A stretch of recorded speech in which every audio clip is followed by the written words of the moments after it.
क्या इत्तेफाक रखते हो? इस बार का बजट कैसा होगा आपके लिए? वैसे तो बीजेपी के 10 बजट हमने पहले देखे, बीजेपी गवर्नमेंट ने जो पेश की है। मैं ये मानता हूं कि जब जो पहले इसने बजट पेश किए थे, ये बजट भी लगभग वैसा ही आने वाला है। एक बार तो लगेगा ये बड़ा लुभावना और बड़ा लच्छेदार शब्दों से ये पेश करेगी जो वित्त मंत्री हमारी सीतारमण। और मेरा मानना ये है, भारत एक कृषि प्रधान देश है और कृषि बजट हर बार जो नहीं घटाते हैं। एक तो ये समझने की बात है, कृषि प्रधान देश में कृषि बजट तो अलग ही पेश करना चाहिए उन्हें, जैसे पहले रेल बजट अलग पेश करते थे ये। दूसरा, कृषि का बजट जो है इन्होंने बहुत गुणात्मक रूप से बढ़ा करके पेश करना चाहिए। अगर कृषि बचेगी देश में तो देश की इकोनॉमी बचेगी, देश में रोजगार के साधन पैदा होंगे। और दूसरा मेरा ये कहना है, जितने भी बजट हमने देखे इस सरकार सरकार के, पहले वाली सरकारों के भी, सबसे ज्यादा अगर बजट पे खर्च करती है ये सरकारें तो रक्षा विभाग पे करती है। रक्षा बजट जो है अपने आप में करीब 50% जो बजट है, बजट का जो पैसा है वो 50% प्लस रक्षा बजट पे खर्च होता है। ये अपने आप में बड़ा एक प्रकार से इस बात का अचंभा भी है। और भारत जैसे देश में, जो एक अपने आप को विकसित देश की श्रेणी में मानता है, जहां पे गरीबी भरपूर मात्रा में है, बेरोजगारी है, जैसे चैल साहब ने कहा, बेरोजगारी पे सरकार का सरकार के बजट में इन पर ध्यान देना चाहिए। तो जहां इतनी विषमताएं भरी पड़ी है देश में, यहां पे रक्षा बजट में कटौती करने की जरूरत है। क्योंकि भारत जो है एक शांति प्रिय देश है, ये कोई युद्धवादी सोच रखने वाला देश नहीं है। जो देश युद्ध की बात करते हैं वो हथियार ज्यादा खरीदते हैं और वो रक्षा बजट उनका ज्यादा होता है। हमारे यहाँ आस पड़ोस में शांति है और भारत सरकार ये प्रयास करे, हमारे पड़ोसियों से अगर वो मित्रता का व्यवहार करे, मैत्रीपूर्ण उनसे संबंध स्थापित करे, तो हमें इतने ज्यादा रक्षा के लिए, मिलिट्री के लिए औजार खरीदने की जरूरत नहीं है।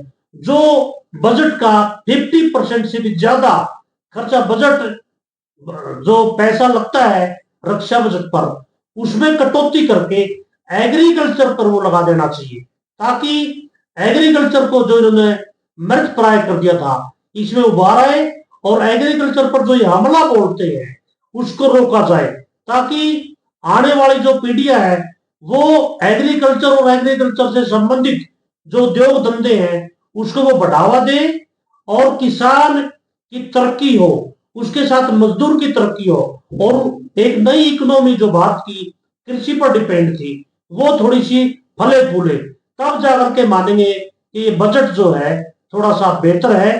नहीं तो ये केवल एक कागजों का पुलिंदा बन करके रह जाएगा। हालांकि शिक्षा के बारे में भी सरकार ने थोड़ा सा बजट बढ़ाना चाहिए अपना, रोजगार के बारे में, और खास तौर से मनरेगा का पिछली बार इन्होंने बजट कम किया था। मनरेगा का बजट तो इन्होंने कम से कम 4 गुना तो बढ़ा देना चाहिए, ताकि भारत का जो कमेरा वर्ग है, जो मजदूर वर्ग है, उसका तो थोड़ा सा रोजगार बढ़े। और रोजगार बढ़ेगा तो वो जो ना थोड़ा तरक्की में आएगा, उसकी गरीबी दूर होगी। तो मेरा मानना ये है कि एग्रीकल्चर पर मेरा विशेष ध्यान है, पूरा मेरा जोर है इस बात पर। सरकारें इस बात को नोट करें और वित्त मंत्री से भी केवल उम्मीद ही हम कर सकते हैं कि वो कृषि बजट अलग से पेश करें, और सरकार भी फैसला करने संसद में कृषि बजट हर बार अलग पेश करेंगे और उसको जो है ना कई गुना बढ़ा के पेश करें, ताकि कृषि औजार और आधुनिक कृषि, आधुनिकीकरण के नाम से रासायनिक कृषि को दूर करके प्राकृतिक खेती, ऑर्गेनिक खेती को वो बढ़ावा देने का इस बजट में अगर प्रावधान करें तो मैं समझता हूँ थोड़ा सा हम भारतीयों के लिए अच्छा रहेगा। क्या मानते हो, रक्षा बजट में कटौती कितनी जरूरी है या नहीं? क्योंकि जब तक रक्षा बजट हमारा मजबूत नहीं होता, आज इसी से तो डर रहे हैं से। क्या मानते हो आप, रक्षा बजट जरूरी या कृषि का बजट बढ़ाना जरूरी? देखो, रक्षा बजट में कटौती ना की है, कोई जरूरी नहीं है, लेकिन ये जो तीसरी अर्थव्यवस्था के बारे में ड्रामा पीटती है सरकार, एक्चुअली तो हम तीसरी बड़ी अर्थव्यवस्था जब बनेंगे जब देश के युवाओं को रोजगार मिलेगा, अपने देश में उत्पादन होगा। और मतलब अगर अपने देश में उत्पादन नहीं है और युवाओं को रोजगार नहीं है, और अगर पूंजीपति ही देश में उन्नति करते रहे, रोने की पैसे से ये मानने अगर जीडीपी बढ़ गई, तो मेरा मानना ये है कि वो जीडीपी की ग्रोथ है जो सिर्फ पूंजीपतियों की ग्रोथ है, न कि आम आदमी की। जब तक आम आदमी की ग्रोथ नहीं होगी और तब तक देश उन्नति नहीं करेगा। क्या मानते हो, क्या विशेष पैकेज होना चाहिए इस बार बजट में? बजट में स्पेशली यानी युवाओं के रोजगार के लिए ज्यादा प्रावधान किए जाने चाहिए, और कृषि के क्षेत्र में भी ज्यादा योगदान देना चाहिए सरकार को। अगर कृषि ही है जो देश को आगे बढ़ाती है, पिछले भी जो जीडीपी की ग्रोथ हुई है वो कृषि की वजह से ही हुई है। और पूंजीपतियों पे थोड़ा हा टैक्स वगैरह अगर लगा के और थोड़ा हा देश को सहयोग करवा लिया जाए तो इसे कोई बुराई नहीं है। आप क्या मानते हो, चुनावी बजट कहा जा सकता है इसे या सरकार को चलाने वाला? ये केवल सरकार को चलाने वाला बजट होगा, और चुनावी बजट भी आप इसको कह सकते हैं। और रक्षा बजट में कटौती इसलिए जरूरी है क्योंकि बहुत से हथियार, बहुत से केमिकल हथियार हमारे, बहुत से लड़ाकू विमान जो विकसित देश है उनसे हम खरीदते हैं, अमेरिका, फ्रांस, सारा का सारा पैसा तो वहां चला गया। इनकी जो पॉलिसी सरकारों की वो कारपोरेट हाउस के पक्ष की है। ये जितने भी जहाज हैं, पनडुब्बियां हैं, ये सारे की सारी कारपोरेट हाउस के हाथ में वो बढ़ाते हैं, और उनका यही काम उन देशों का, वो विकसित देशों को गरीब देशों को हथियार बेचते हैं और सारा धन ले जाते हैं।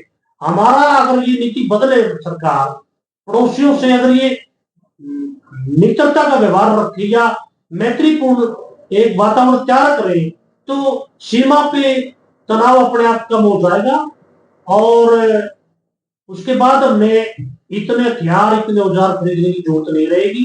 वो बजट एग्रीकल्चर पर लगेगा तो एक नई शुरुआत होगी। एग्रीकल्चर जिसके ऊपर इन्होंने हमला किया है पिछले कई वर्षों से, एग्रीकल्चर सेक्टर को मार दिया एक प्रकार से। किसान सबसे ज्यादा सुसाइड इसलिए करता है कि उसकी खेती खत्म हो गई है। अब सरकार अगर खेती को और ज्यादा मारना चाहती है, कॉर्पोरेट हाउस और